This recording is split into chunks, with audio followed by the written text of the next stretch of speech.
Hi, my name is Nahu, and tonight I'd like to talk about the spiritual idea or concept of oneness and its relationship to the holographic universe paradigm. Oneness begins in self-realization, the idea that as we become aware of our self, we slowly become aware also of our relationship to others and with the universe at large. This takes place in two phases. The first point is when we slowly become self-aware, aware of ourselves and our relationship to others. We see ourselves as isolated or a singular entity. As we grow in self-awareness, we slowly expand outwardly, exponentially, and become aware that we are unified or a part of something greater than ourselves. In other words, we lose our ego perspective of isolation and grow in self-awareness so that we become aware that we are a part of a greater whole that encapsulates us, for instance. This same concept is very applicable to the holographic paradigm because it is based on the idea of the whole and the parts. All wholes or all holographic compositions are composed of many different slides. You put a laser light on any singular part of it and you elicit the whole. If you apply that to the universe macrocosmically or microcosmically, it works quite fine. For instance, the universe, according to you, Everett, is made up of many parallel universes. If you can think of the universe as being composed of many separate universes, then you realize that there's a singular universe there with many separate parts.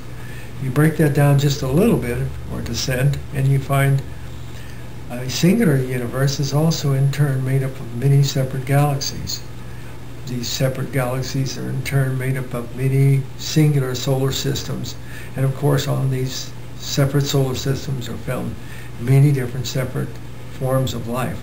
All life essentially is based on cellular components that start at a very simple protokaryote level.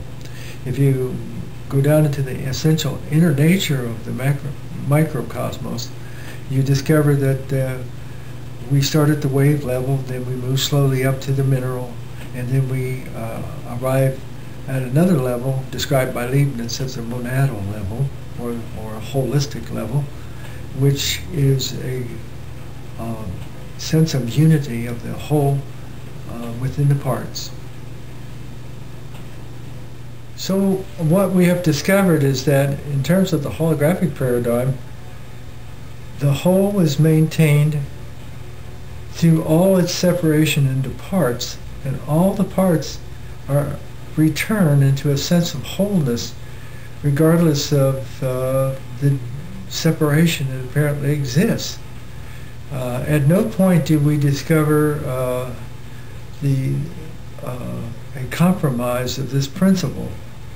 We instead discover that the unity that exists behind all the isolation into separate fragments, the apparent fragmentation of the universe into chaos or disorder actually doesn't exist, because what we've discovered is at the points at which we have discovered disorder, we haven't just found out also where the apparent other level of order exists. We have not delved deeper into it. In the same sense, if we stand in isolation or involved in our egocentric views of the world appears to be chaotic and disordered and not a part of our lives.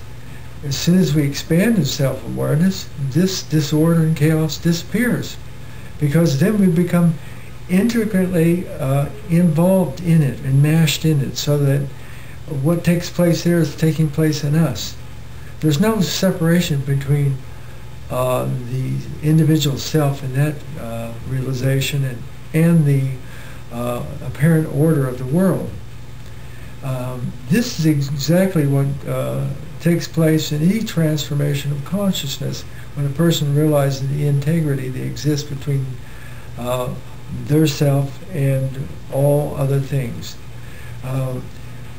So where, one might ask, does the whole concept of chaos fit in this new paradigm?